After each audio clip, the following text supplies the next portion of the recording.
आज की इस वीडियो में हम विधि और नियम के बारे में पढ़ेंगे और क्या होते हैं और इनमें क्या अंतर है। ठीक है, तो पहला क्या है, बल।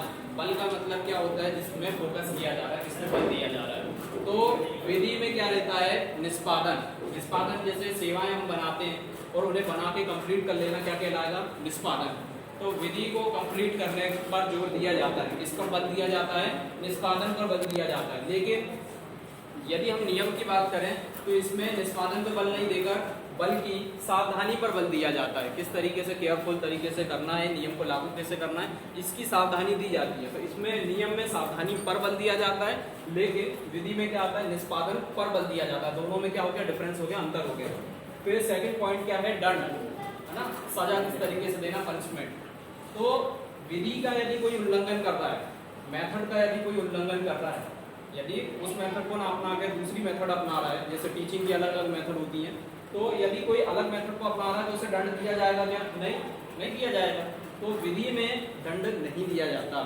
यदि वो चाहे तो दूसरी मेथड अपना ले, चाहे कोई मेथड ना अपनाए, लेकिन उसको दंड नहीं दिया जाता। बट यदि नियम की बात करें, यदि कोई नियम है, जैसे गवर्नमेंट ने रूल्स बनाए, नियम बनाए, यदि उनका उल्लंघन करता है तो उसे दंड की व्यवस्था होती है। उल्लंघन यानी उसको ना मानना, तोड़ देना नियम को, तो उसमें नियम की व्यवस्था होती है। तो दोनों में अंतर क्या हो गया, विधि में दंड नहीं दिया जाएगा, यदि नियम का उल्लंघन किया जाए तो उसमें दंड दिया जाएगा। आई होप आपको समझ में आया होगा। नेक्स्ट पॉइंट क्या है, लागू। लागू को आप समझिए किस तरीके से उसे अप्लाई करना है। जैसे कहते हैं ना, आज से लॉकडाउन लागू हो गया है या धारा 144 लागू हो गई, कहते नहीं कहते, यानी वो अप्लाई हो गई। तो लागू में विधि में कोई आवश्यकता यानी आवश्यक नहीं होती, और जो नियम है इनको लागू करने के लिए आवश्यकता होती है। इन चीज़ों की, जैसे हमें नियम लागू करना है तो उसमें सारी चीज़ें देखनी पड़ेगी, है ना, कि लोगों के लिए ये अनुकूल है कि नहीं, प्रतिकूल इसका प्रभाव पड़ेगा कि नहीं, है ना। उसके पॉजिटिव और नेगेटिव दोनों ही फैक्टर पे हम क्या करते हैं, दोनों ही फैक्टर पे क्या करते हैं, सोच विचार करके नियम को लागू करते हैं। लेकिन विधि के लिए इतनी कोई चीज़ की आवश्यकता नहीं होती।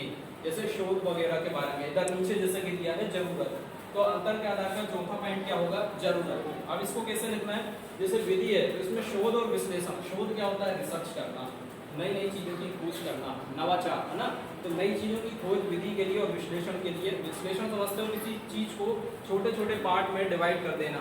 जैसे आपको मैं एक सिंपल एग्जांपल दूं, आपके ही बुक में 12 चैप्टर हैं, उन्हें एक साथ में पढ़ के एक एक यूनिट करके आप पढ़ रहे हैं, है ना।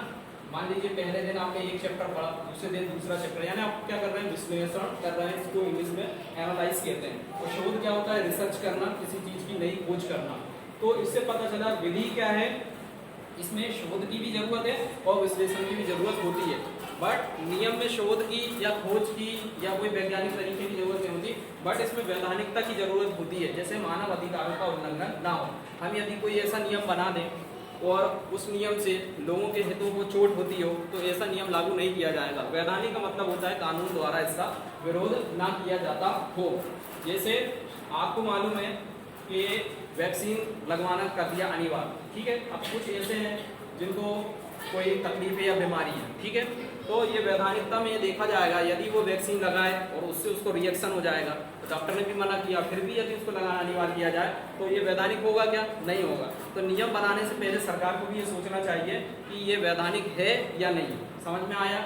तो इसके बाद अगला पॉइंट जो है, प्रभावीकरण। प्रभावीकरण का मतलब होता है कितना इफेक्टिव है और कितने असरदार है, कितना असरदार है। तो इसमें प्रभावीकरण पर यानी ध्यान दिया जाता है। जैसे मैं टीचिंग मेथड ऑनलाइन और ऑफलाइन दोनों ही अपनाता हूँ। अब यदि मैं ऑनलाइन अपना रहा हूँ तो उसमें ये देखना पड़ेगा कि कितना इफेक्टिव है, कितना प्रभावी, बच्चों को कितना समझ में आता है। ऑफलाइन में ये देखना पड़ेगा बच्चों को कोई दिक्कत तो नहीं है, साउंड की प्रॉब्लम तो नहीं है, ये सारी चीज़ें देखना पड़ेगा।